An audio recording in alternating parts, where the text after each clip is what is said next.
Good day, good day, good day. I want to welcome you back here to Ask Lady Jules. And our question that we received for today is: how do I trust God while building strategic systems? Wow, such a loaded question. But we're going to go ahead and dive into it. First thing that I want to say is stop praying for success. And I know that that can sound blasphemous coming from a kingdom business coach, but hear me out. If you are praying for rain, but you haven't dug any ditches to catch the water, do you actually believe the rain is coming? Or are you just hoping for a miracle to fix your lack of preparation? Too many kingdom entrepreneurs treat chaos like a badge of holiness. We think that if we just trust God enough, that the business will run itself. Been there, done that. But this is the hard truth. Building systems is not a lack of faith. It is the highest act of stewardship you can perform. And today we are dismantling the lie that structure kills the spirit. And I'm going to show you how to build the containers that can actually hold the blessing you've been praying for. So, welcome back. I'm Shelby Frederick, also known as Lady Jules, and here we focus on wellness led wealth. We believe that you shouldn't have to sacrifice your nervous system to build your net worth. And today we are diving deep into the intersection of faith and business strategy. We're going to take a look at why your burnout isn't a spiritual attack, it's a systems failure. I'm going to walk you through my D.D.B framework, that is discern, dismantle, and build, to show you how to replace the hustle and grind mentality with systems that honor God by creating order. So let's start with the theology. There is a misconception in the faith based business community that systems are worldly and flow is spiritual. But when we look at the very first chapter of Genesis, what do we see? We don't see a God of chaos. We see a God of order. God created the ultimate system: day and night, seasons, gravity, biology. He established rhythms and laws so that creation could function without him having to micromanage every sunrise. Now, why did he do this? So that on the seventh day, he could rest. So if God, who is all powerful, utilized systems in order to establish creation, then why do we as finite human beings think we can build a business without them?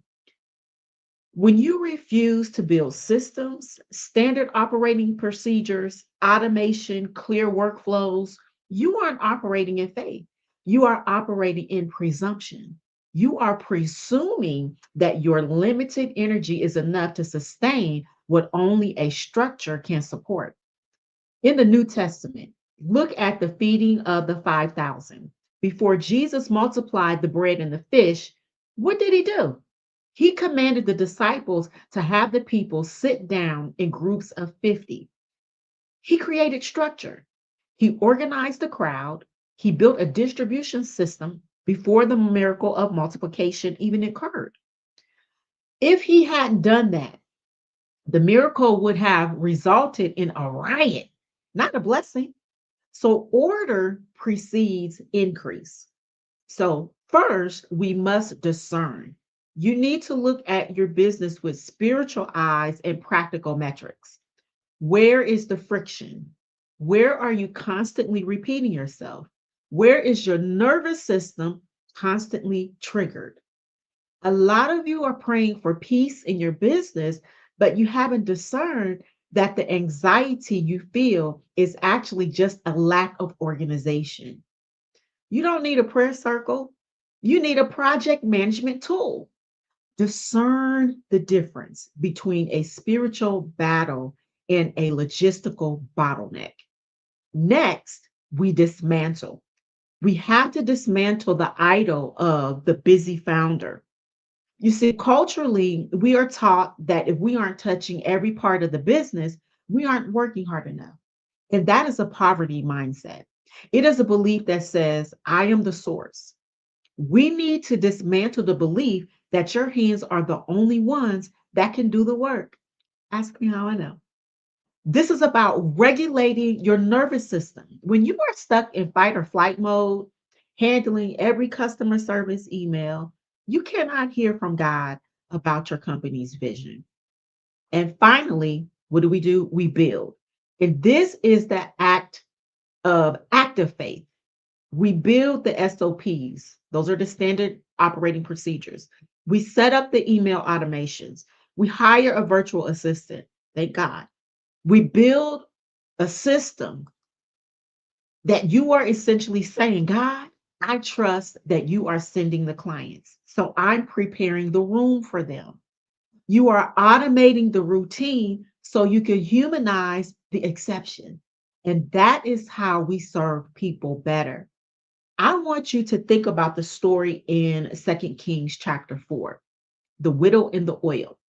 She needed a financial miracle, and Elisha told her to go borrow vessels or jars from her neighbors.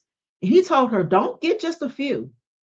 She went inside, she shut the door, and she started pouring her little pot of oil into these empty jars. And guess what happened? The oil kept flowing and flowing. It was miraculous. But when did the oil stop? The scripture says, when the vessels were full, the oil ceased. When we talk about the oil, we're talking about the blessing, the revenue, the impact. It didn't stop because God ran out of power. It stopped because the widow ran out of capacity to hold it. Your business systems are those vessels. They are the containers for the blessing. So if you're praying for $1 million business, but you have $100 system, God is being merciful by not answering that prayer yet. Because if he poured that level of volume into your current infrastructure, it will bless you. It wouldn't bless you. It will crush you.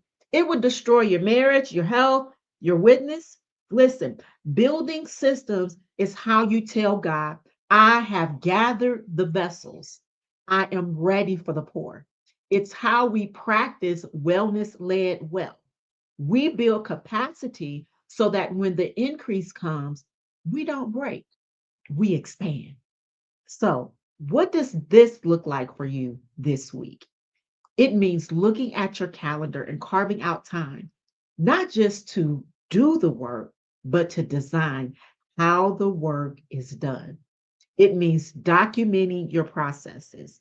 It means looking at your finances. And listen, biblical finance isn't just tithing. It's having a P&L statement so you know the state of your flocks. When you take the time to build these systems, you are regulating your nervous system. You are moving from a state of reactive panic to proactive stewardship.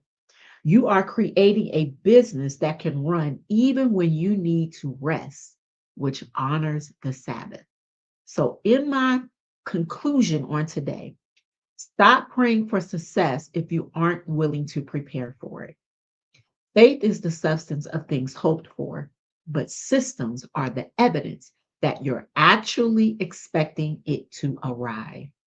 If you are ready to build a business that honors God and protects your peace, you need to start treating your operations as a spiritual discipline. I want to hear from you in the comments. Which part of your business is causing you the most stress right now? Is it your marketing, your onboarding, or your finances? Let me know, and I'll give you a specific system you can build to fix it.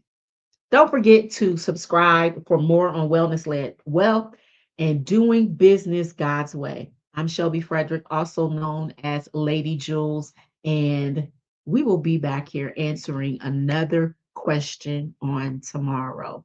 Blessings.